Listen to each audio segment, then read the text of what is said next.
بسم اللہ الرحمن الرحیم۔ مفتی شعیب اللہ خان صاحب کے بیانات کے لیے مفتی صاحب کے آفیشیل چینل کو سبسکرائب کریں اور زیادہ سے زیادہ شیئر کریں۔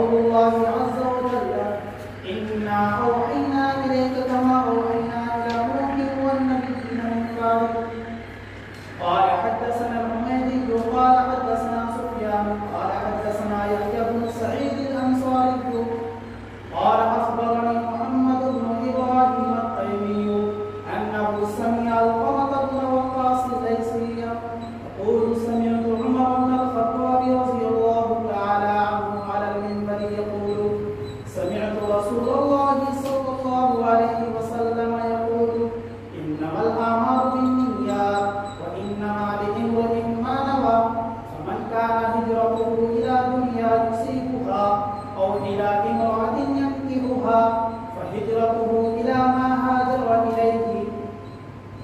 وبه قال حدثنا عبد الله بن يوسف قال أخبرنا مالك عن هشام بن عروة عن أبيه عن عائشة أم المؤمنين رضي الله تعالى عنها أن الحارث بن هشام سأل رسول الله صلى الله عليه وسلم فقال يا رسول الله صلى الله عليه وسلم كيف يأتيك الوحي؟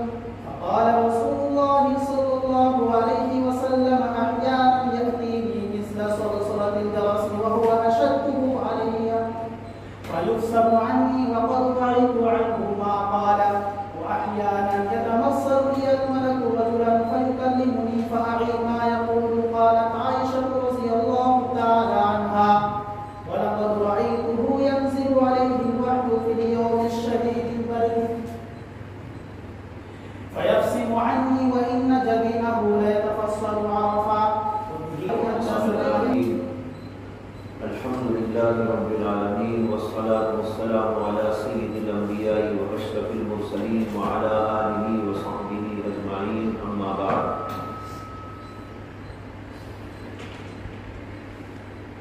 آج آپ کی اس کتاب کا افتتاح ہو رہا ہے۔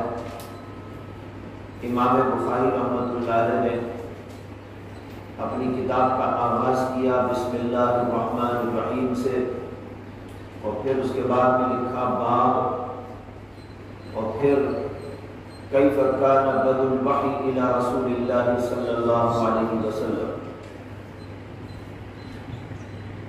بسم اللہ سے آغاز تمام مصنفین کا طریقہ ہے، بلکہ تمام مسلمانوں کا طریقہ ہے کہ جب بھی وہ کوئی کام شروع کرتے ہیں تو اللہ کا نام لیتے ہیں، بسم اللہ پڑھتے ہیں۔ بسم اللہ پڑھ کر کام کرنے سے برکتیں ہوتی ہیں اور کاموں کے مکمل ہونے کی امید کی جاتی ہے۔ لہذا امام بخاری رحمۃ اللہ علیہ نے بھی بسم اللہ سے افتتاح کیا اپنی کتاب کا۔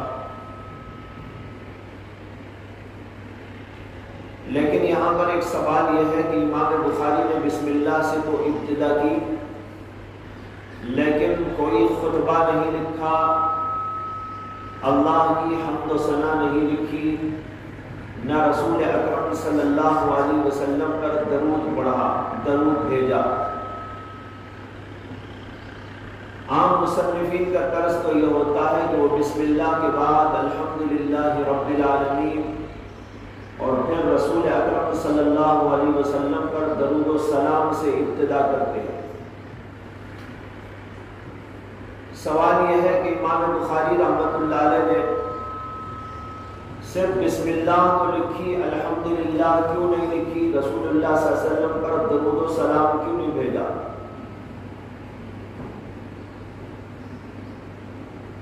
اس سوال کے بہت سارے جوابات دیے گئے ہیں، اور سوال جو پیدا ہوا اس کی بنیاد یہ ہے کہ نبی اکرم صلی اللہ علیہ وسلم سے حدیث کے اندر آیا ہے کہ آپ نے ارشاد فرمایا کل امر ذی بال لم یبدا فیہ بالحمد للہ فہو اخطا، جو بھی کام محترم بالشان اللہ کی حمد و ثنا کے بغیر شروع کیا جائے وہ اقطاع ہوتا ہے، یعنی مقطوع البرکت ہوتا ہے، اس کے اندر سے برکت اٹھا لی جاتی ہے۔ جب اس کے اندر الحمدللہ کہنے کا مطالبہ کیا گیا ہے، اس کے باوجود امام بخاری رحمۃ اللہ علیہ نے اپنی کتاب کا افتتاح کیوں نہیں کیا، جبکہ بہت ہی محترم بالشان کام ہے؟ اسی طرح بعض احادیث کے اندر یہ آیا ہے کہ نبی اکرم صلی اللہ علیہ وسلم نے یہ بھی فرمایا کہ جو کام محترم بالشان اللہ کی حمد و ثنا اور میرے اوپر درود کے بغیر کیا جائے وہ ادھورا رہتا ہے اور مقطوع البرکت ہوتا ہے۔ امام ابو داؤد نے، امام ابن ماجہ نے اور عبد القادر الرحاوی نے ان روایات کو درج کیا ہے، روایت کیا ہے۔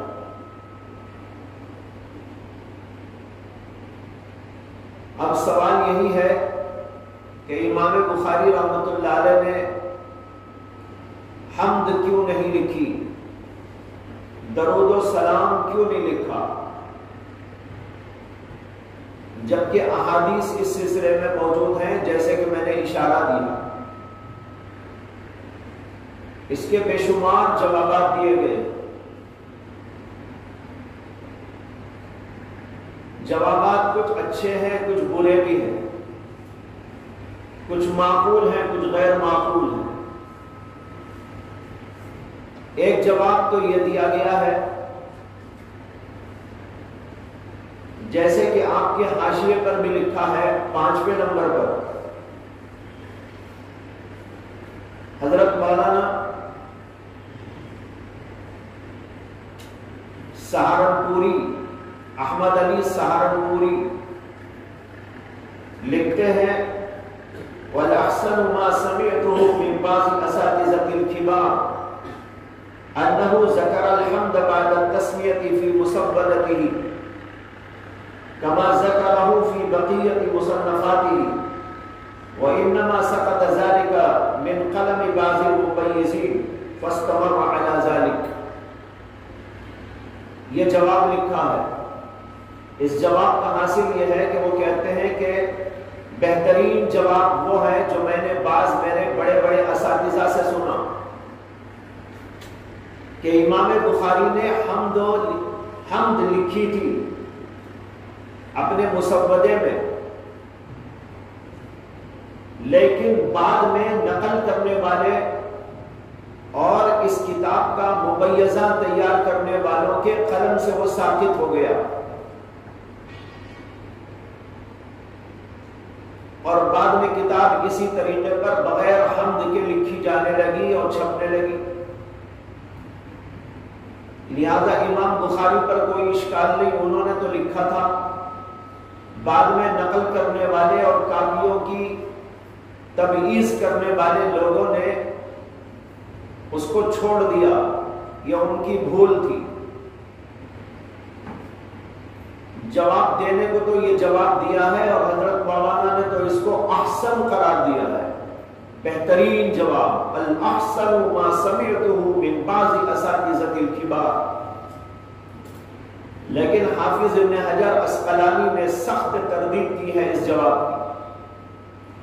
فتح الباری میں انہوں نے ذکر کیا ہے کہ ایسا کیسا ہو سکتا ہے کہ بعد میں آنے والے لوگوں نے اس کو ثابت کر دیا ہو، اور جنہوں نے بھی لکھا انہوں نے ثابت کر دیا ہو۔ پھر وہ یہ بھی لکھتے ہیں نہ صرف امام بخاری بلکہ ابو داؤد، نسائی، اس کے علاوہ بھی بعض اور محدثین کرام نے اپنی کتابوں کو اسی طرح لکھا ہے جیسے امام بخاری نے لکھا ہے کہ تسمیہ لکھا، حمد نہیں لکھی۔ تو کیا آپ یہ کہیں گے کہ سب کے سب لوگوں کے ممیزین نے کتاب میں سے اس کو چھوڑ دیا؟ ایک بخاری کے بارے میں تو آپ یہ کہہ کر جواب تیار کر سکتے ہیں، لیکن اور کتابوں کے بارے میں کیا جواب دیں گے؟ اس لیے حافظ ابن حجر کا خیال یہ ہے کہ جواب بالکل گھٹیا جواب ہے۔ دوسرا جواب بعض لوگوں نے یہ دیا ہے کہ امام بخاری نے حمد و ثنا اور صلاۃ و سلام اس لیے نہیں لکھا کہ جو حدیثیں آپ کو ابھی پیش کی گئی، بتائی گئی، وہ حدیثیں امام بخاری کی شرط کے مطابق نہیں ہے، بلکہ ان کے اندر ضعف پایا جاتا ہے، اس لیے کہ یہ روایت اس کا مدار ہے قرہ بن عبد الرحمن راوی پر، اور قرہ بن عبد الرحمن راوی ضعف کا شکار ہے، لہذا وہ ضعیف راوی ہے اور انہی پر اس حدیث کا مدار ہے۔ اس لیے امام بخاری رحمۃ اللہ علیہ نے اس حدیث کو ضعیف سمجھ کر اس کے اوپر عمل نہیں کیا۔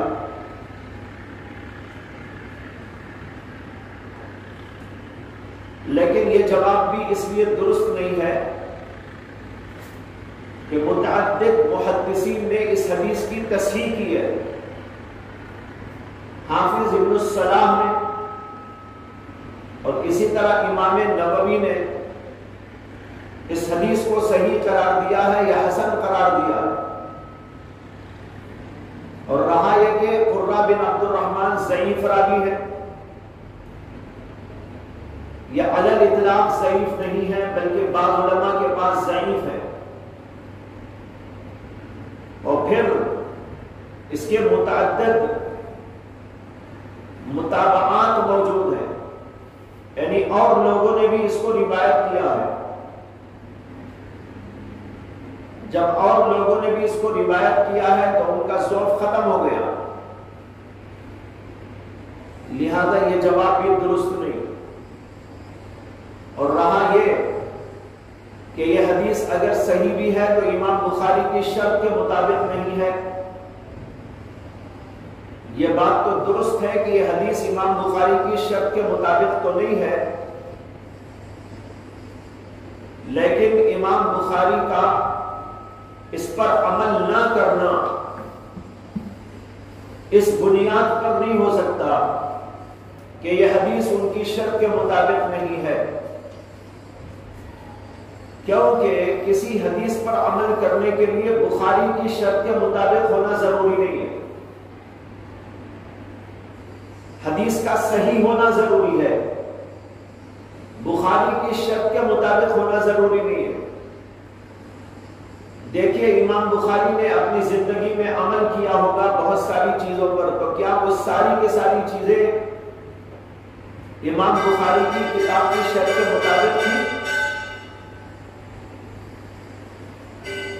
امام بخاری کے بارے میں آتا ہے کہ وہ حدیث لکھنے سے پہلے غسل کرتے تھے، حدیث لکھنے سے پہلے استخارہ کرتے تھے، اسی طریقے پر بڑا اہتمام کچھ چیزوں کا کیا کرتے تھے، حالانکہ اس کے بارے میں کوئی ایسی حدیث نہیں ہے جو امام بخاری کی شرط کے مطابق ہو، پھر بھی عمل کیا امام بخاری نے۔ تو اس لیے یہ کہنا کہ یہ حدیث امام بخاری کی شرط کے مطابق نہیں تھی اس لیے انہوں نے اس پر عمل نہیں کیا، یہ بات صحیح نہیں ہے، اس لیے کہ حدیث کا صحیح ہونا تو ضروری ہے کسی بات پر عمل کرنے کے لیے، لیکن یہ کوئی ضروری نہیں ہے کہ بخاری کی شرط کے مطابق ہو۔ اگر کوئی حدیث بخاری کی شرط کے مطابق نہیں ہے لیکن مسلم کی شرط کے مطابق ہے، عمل کیا جائے گا کہ نہیں کیا جائے گا؟ کیا جائے گا۔ یہ نہیں کہا جائے گا کہ بھائی بخاری کی شرط کے مطابق نہیں ہے اس لیے ہم عمل نہیں کرتے، جبکہ وہ مسلم کے اندر موجود ہے تو اس پر عمل کیا جائے گا۔ مثلا کل آپ کو بتایا تھا کہ امام بخاری کی ایک شرط یہ ہے کہ امکان لقاء کافی نہیں، ثبوت لقاء ضروری ہے، لیکن امام مسلم کے نزدیک حدیث کے صحیح ہونے کے لیے یہ کوئی شرط نہیں ہے، اس لیے وہ اس حدیث کو بھی لے لیتے ہیں جس کے اندر راوی اپنے شیخ سے جو روایت کر رہا ہے ان دونوں کے درمیان میں ملاقات ہونے کا امکان پایا جائے اگرچہ ثبوت نہ ہو۔ اب دیکھو کئی ایسی حدیثیں ملیں گی کہ امام بخاری کی شرط کے مطابق وہ نہیں ہے لیکن امام مسلم نے ان کو روایت کیا ہے، تو کیا امام مسلم کی روایت کردہ حدیثوں پر عمل نہیں کیا جائے گا؟ کیا ترمذی کی حدیثوں پر عمل نہیں کیا جائے گا؟ کیا ابو داؤد کی حدیثوں پر عمل نہیں کیا جائے گا؟ ظاہر بات ہے عمل کیا جائے گا اگر وہ صحیح حدیثیں ہیں۔ تو معلوم ہوا کہ بخاری کی شرط پر ہونا کسی بات پر عمل کرنے کے لیے ضروری نہیں ہے کہ حدیث ان کی شرط کے مطابق۔ بات سمجھ میں آئی نہیں آئی؟ جی، یہ دوسرا جواب تھا بعض لوگوں کا۔ اس سے یہ بھی آپ کو سمجھ میں آیا کہ جواب بھی درست نہیں ہے۔ بعض لوگوں نے یہ جواب دیا ہے کہ خطبات کے اندر حمد و ثنا اور درود و سلام بیان کرنا ضروری ہے لیکن کتب کے اندر نہیں۔ بعض علماء کے مطابق الفاظ یوں ہیں، یہ کتب میں نہیں خطب میں ضروری ہے، کتب میں نہیں خطب میں ضروری ہے، یعنی سنت ہے، اور یہ کتاب تھی نہ کہ خطبہ۔ جب آدمی تقریر کرنے کے لیے کھڑے اور خطبہ دے تو نبی اکرم صلی اللہ علیہ وسلم کا طریقہ تھا، حمد کرتے تھے، ثنا پڑھتے تھے، اور خود نبی اکرم صلی اللہ علیہ وسلم درود و سلام بھی پڑھتے تھے۔ اسی طرح حضرات خلفائے راشدین نے کیا، اسی طرح بعد کے لوگوں نے کیا، لیکن کتب میں ضروری نہیں ہے، وہ تو خطب میں ضروری ہے۔ اور یہ کتاب لکھی جا رہی تھی اس لیے امام بخاری رحمۃ اللہ علیہ نے اس کے اندر اس کو نہیں لیا۔ ایک جواب یہ بھی دیا گیا ہے۔ ایک جواب یہ بھی ہے، اور یہ جواب احسن معلوم ہوتا ہے، کہ احادیث کے اندر حمد و ثنا کا اور درود و سلام کا جو مطالبہ ہے وہ پڑھنے کا مطالبہ ہے نہ کہ لکھنے کا۔ لہذا امام بخاری رحمۃ اللہ علیہ نے کتاب لکھتے ہوئے اس کو پڑھ لیا ہوگا، لکھنا کیا ضروری ہے؟ جب انہوں نے کتاب شروع کی زبان سے پڑھ لیا، الحمدللہ رب العالمین والصلاۃ والسلام علی سید الانبیاء والمرسلین، تو جو حکم تھا وہ پورا ہو گیا، لکھنا کوئی ضروری نہیں۔ چنانچہ امام احمد بن حنبل کے بارے میں روایات کے اندر موجود ہے کہ وہ حمد و ثنا لکھتے نہیں تھے، پڑھ لیتے تھے، زبان سے ادا کر لیتے تھے، قلم سے نہیں لکھتے تھے۔ اسی طریقے پر امام بخاری بھی ہو سکتا ہے کہ زبان سے پڑھ لیا ہو، قلم سے نہ لکھا ہو، اور اسی طرح اور بھی بعض ائمہ نے کیا ہے، جیسے کہ میں نے ابھی بتایا ابو داؤد، نسائی وغیرہ کے اندر بھی خطبات موجود نہیں ہے، حمد و ثنا موجود نہیں۔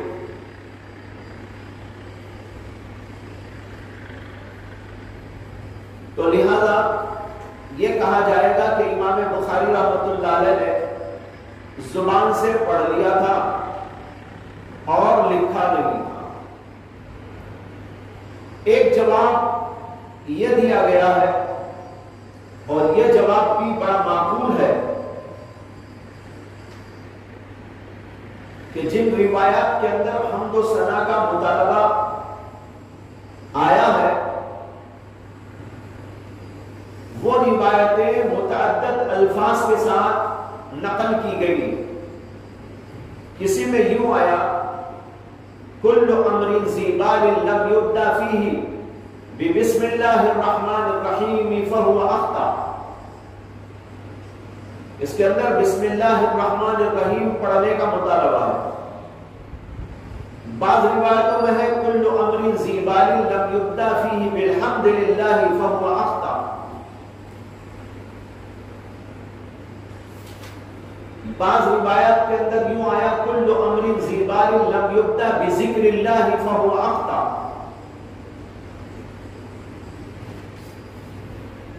یہ روایتیں حضرت ابو ہریرہ رضی اللہ عنہ سے منقول ہیں.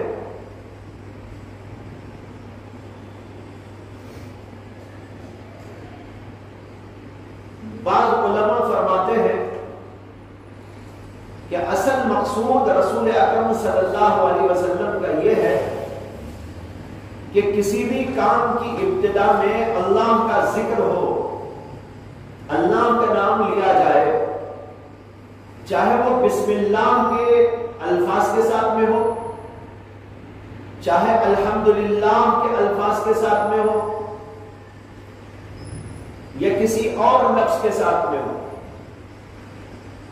مقصود ہے اللہ کو یاد کرنا, اللہ کا ذکر کرتے ہوئے کام کی ابتدا کرنا.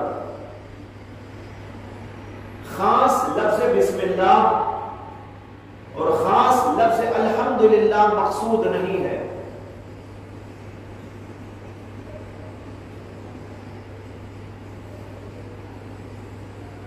لہذا معلوم ہوتا ہے کہ امام بخاری نے اس حدیث پر اس طرح عمل کر لیا کہ بسم اللہ لکھ دی. بسم اللہ لکھنے سے اللہ کا ذکر تو ہو گیا.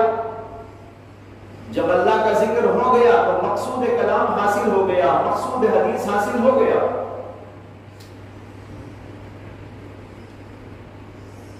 کسی بھی لفظ سے اللہ کا ذکر, اللہ کی یاد ہو جائے, یہ کافی ہے. ایک جواب وہ ہے جو آپ نے شرح تہذیب کے اندر پڑھا ہوگا. شرح تہذیب پڑھی ہے آپ لوگوں نے؟ نہیں پڑھی ہے نا؟ گردن ایسا آدھا نہیں کی, ہاں کی ایسی ہوتی ہے, نہ بولے تو ایسا ہوتا ہے. ایک لطیفہ یاد آ گیا. حیدرآباد کے لوگ بھی جو ہے نا ہاں کے لیے ایسا کرتے ہیں. یو پی کے علاقے کے ایک استاد حیدرآباد میں مدرس ہو گیا ہے. وہاں انہوں نے طلبا کو درس دیا. درس دینے کے بعد میں مجھے سمجھ میں آ گیا تو ہم نے کہا تو استاد سمجھے کہ نہیں آیا.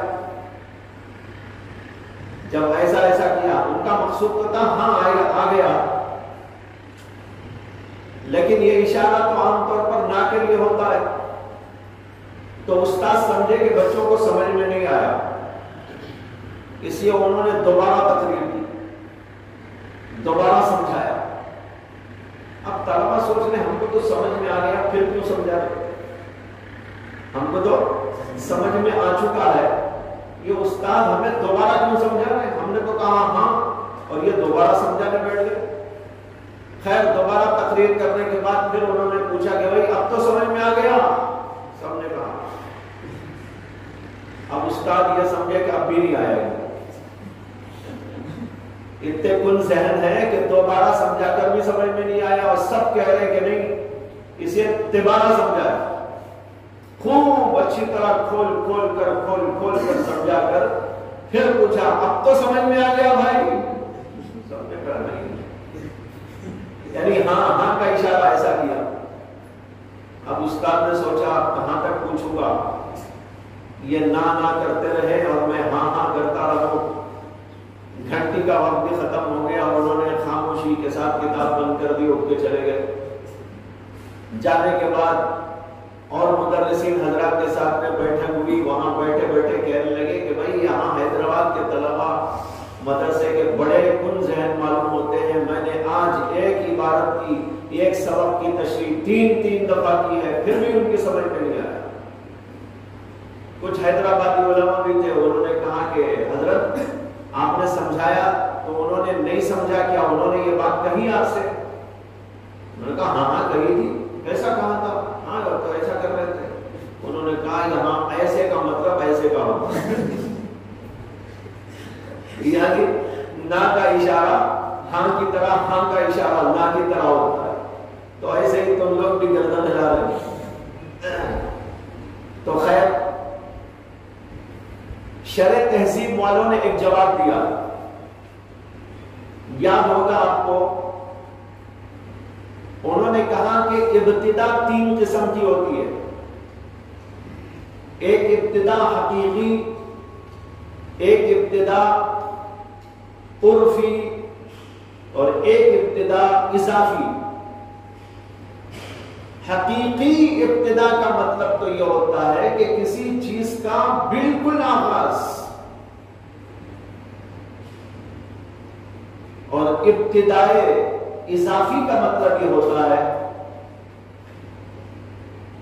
کہ ایک ابتدا تو ہو گئی تھی لیکن تمہیدی گفتگو، مقدمات کا بیان، ابتدائی کچھ باتیں بیان کرنے کے بعد جب اصل کتاب شروع ہوتی ہے تو پھر وہاں وہ بھی ابتدا کہلاتی ہے۔ جیسے اب ہم ابتدا کر چکے تھے کئی دن پہلے، لیکن ہم نے آج کہا کہ بھائی آج ابتدا ہو رہی ہے۔ ابتدائے حقیقی وہ تھی، ابتدائے اضافی اب ہو رہی ہے۔ اسی کو ابتدائے عرفی بھی کہہ سکتے ہیں کہ عرف کے اندر ایسا ہوتا ہے کہ مقدمات کو ابتدا میں شامل نہیں کرتے، کتاب شروع ہو گئی، تقریر شروع ہو گئی، مقدمات اور تمہیدات بیان کی جانے لگی، اور پھر جب اصل کتاب شروع ہونے کا موقع آیا عرف کے اندر اس کو کہتے ہیں ابتدا۔ لہذا آج کہہ سکتے ہیں آپ کہ بخاری کا ابتدا آج ہوا۔ اب لوگوں نے کہا اچھا آج ہی پڑھا، اتنے دن پڑھا ہی نہیں، کہا کہ نہیں پڑھائے بھی تھے لیکن ابتدا آج ہوئی، پتہ نا۔ تو دیکھو وہ ابتدائے حقیقی ہے، اور آج جو ابتدا ہوئی وہ ابتدائے اضافی ہے، یہ ابتدائے عرفی ہے۔ شاید شرح تہذیب والوں نے یہ لکھا کہ یہ جو حدیثوں میں آتا ہے اللہ کے ذکر سے ابتدا اور اللہ کی حمد سے ابتدا یا بسم اللہ سے ابتدا، تو اس میں ایک ابتدا سے مراد ابتدائے حقیقی ہے اور دوسرے ابتدا سے مراد ابتدائے اضافی یا عرفی ہے۔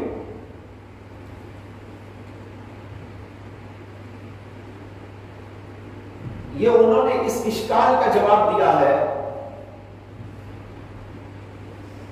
کہ جب حدیث میں تین طرح کی باتیں آئیں،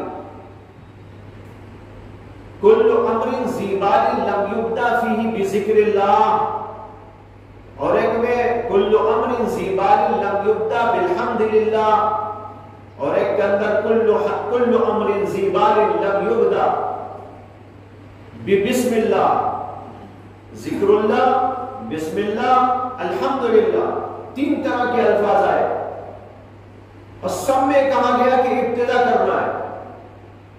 تو سوال پیدا ہوتا ہے کہ بسم اللہ سے ابتدا کریں تو الحمدللہ سے ابتدا نہیں ہو سکتی، الحمدللہ سے ابتدا کریں تو بسم اللہ سے ابتدا نہیں ہو سکتی، اور اگر جو ہے کوئی اور نام اللہ کا لے کر ابتدا کر دیں تو پھر بسم اللہ اور الحمدللہ سے ابتدا نہیں ہو سکتی۔